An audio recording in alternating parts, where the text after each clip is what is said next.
Change my heart, oh God. Mga igsunan, mga kagalaan, mga kaparentihan, tibok ng sayuta, mga Lagumbay family. Yung sa Northern Mindanao Conference, Southern Philippine Union Conference, MACPA, Federation Upuha Association, o diya o sa Tambakan City. Ipamusta po kamong tanan diya mga igsunan. Kadin, pasalamaton kita sa kanunay sa Ginoo. Napakitay kay gayunan sa pagtuon sa mensahe alang sa atong maayong pagkinabuhi samtang kita niya panig kalibutan.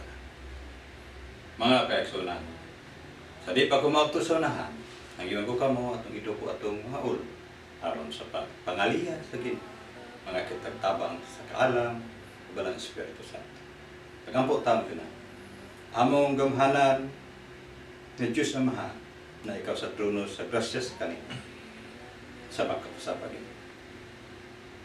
Mudool kami kanimo diya kin sa grasya kalo. Panalingin ni among pagtuon sa balang nga pulo.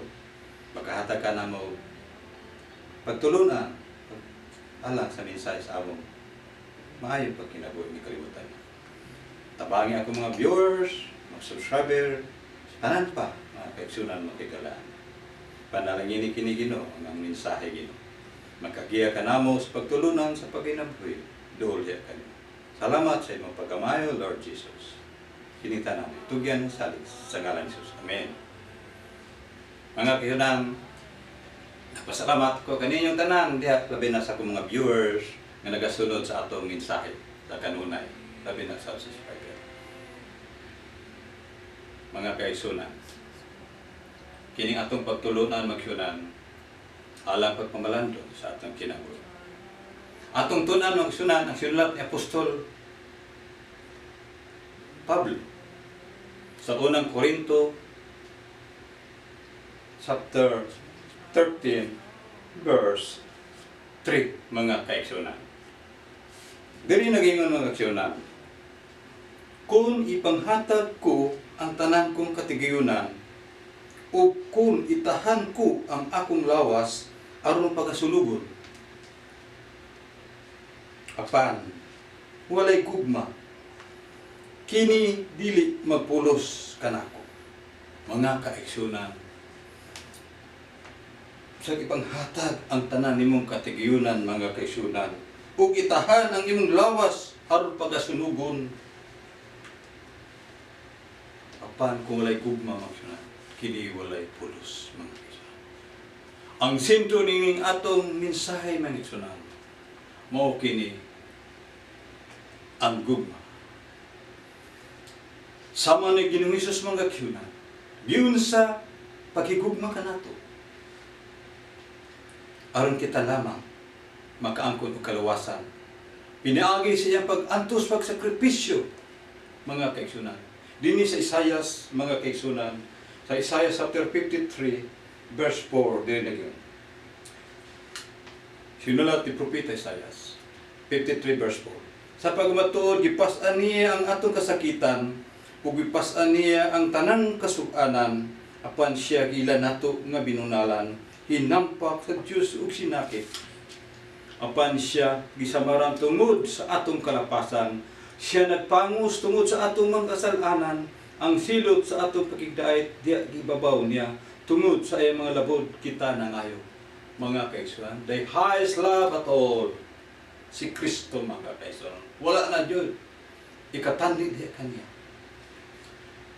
Diri padayon ta magsan, kitang tanan sama-sama karnero nagsisalag, ang tagsa-tagsa kanato bisimang sa iyong kagalingon nga dalan, ug gibutang ni Jehova diha kaniya ang kasalan nato nga tanan.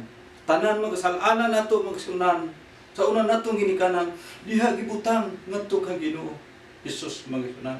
Usa iyang ipas-an ang atong salan, napangus, gisakit, gisalikoy, walay justisya kaniya, mga sunan.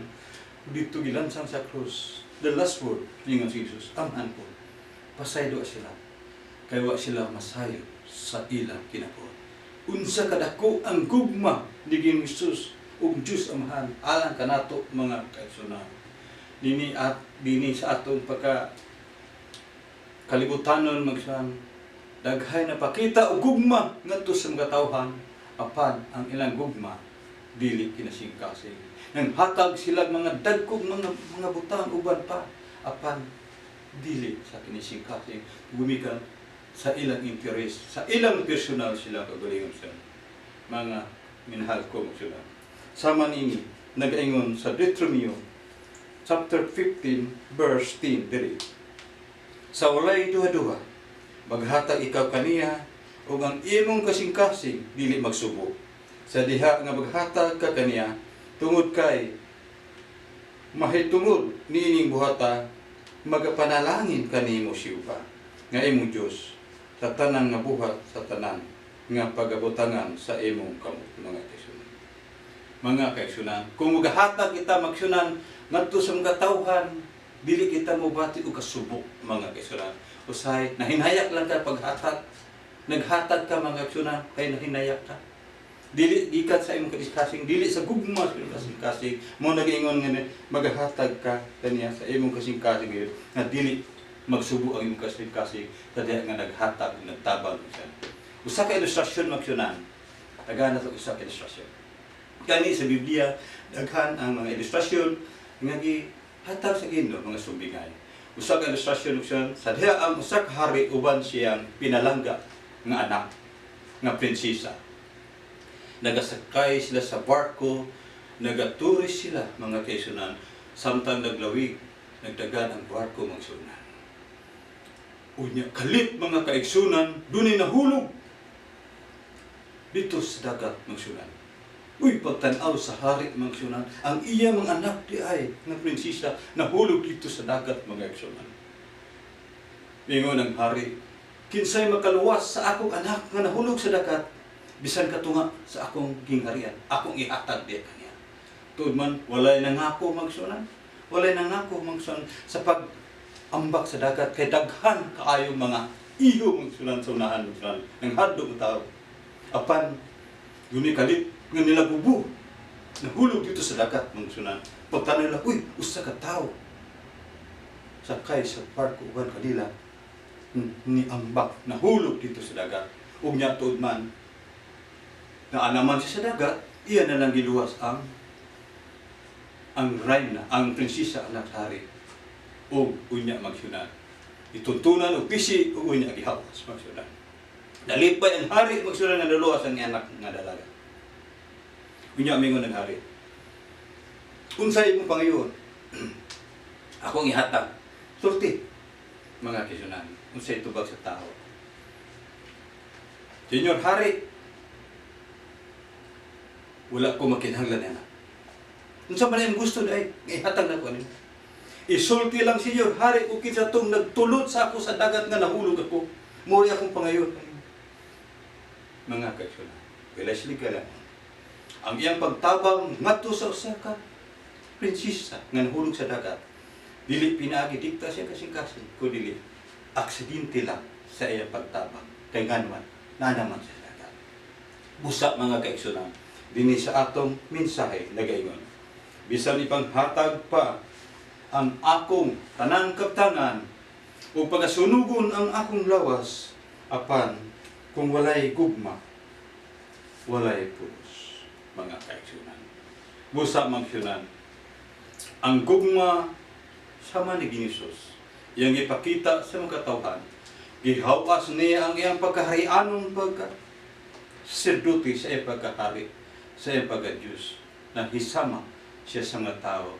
Ibati siya usab sa kaguol sa paghilak, sa pag-approach ni Marta o Maria, kundi pala ka Ginoong Jesus, dili ta mo. Inana ang pagigugma ni Ginoong Jesus, dinhi sa katawan sa kalibutan. I-sacrifice niya kagalingon.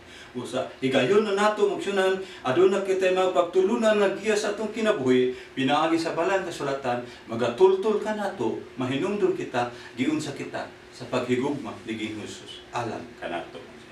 Kung kita aduna tay gugma nato sa isig katao, aduna kita paghatag nato kinahanglan, dili magsubok ang imong kasing-kasing. Kinahanglan, kinasing-kasing ang imong paghugma sa paghatag kay mga kaigsunan. Nag-ingon sa Matthew chapter 5 verse 7, ulahan ang maluluyon kaysa siya pagkakaluyan sa Ginoo. Bulahan ang taong mamululuyon kay siya pagkakaluyan ngadto sa Ginoo siya. Inana ang Ginoo mga kaigsunan. Kung ikaw ibati kapag higugma ngadto sa imong isig at tao, ang Ginoo na higugma po diha kanimo. Sama ni Jesus. Dili sama nato usa ka tawo nga nahulog sa dagat, aksidente niya pagluwas niya ngadto sa usa ka prinsesa kay gitulod siya dito sa dagat. Wala siya mangayob sa unsa yung giupir sa hari apan iyang gipangayob siya kung kinsa katong nagatulod kaniya. Huwag pangayon mga kaisulan. Naluwas niya pinaagi sa aksidente lamang. Inani magsunan kang Ginoo magagsunan nasayod sa tungnog na sa kasing-kasing. Siya may bugtong may gahom nasayod. Ikaw ug ako kita tanan wala kay tay katunod sa paghukom sa atong isig ka tawo sa unong tao sa kasing kundi ang Ginoo lamang. O sa Ginoo ipadala niya ang iyang anak dibi sa kalibutan aron sa paghigugma kanato. Naingon sa John 3 verse 16, for God so loved the world, He gave us an only begotten Son, that whoever believeth in Him cannot be perished, but have an everlasting life. Anana makinan unsa ang kadako sa gugma sa Ginoo ala kanato. Panahon na nato magsunan nga diin ang atong gugma ato ibalik ngadto sa Ginoo. Gusa nagingon.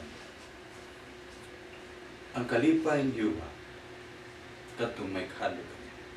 Ingon sa Salmonista David, Psalm 146 verse 2, samtanggoy pa ko, magaday, kung mag-aawit ako sa ako'y Diyos, nga nahigugma ka na. Ning kabuntagon magsunan.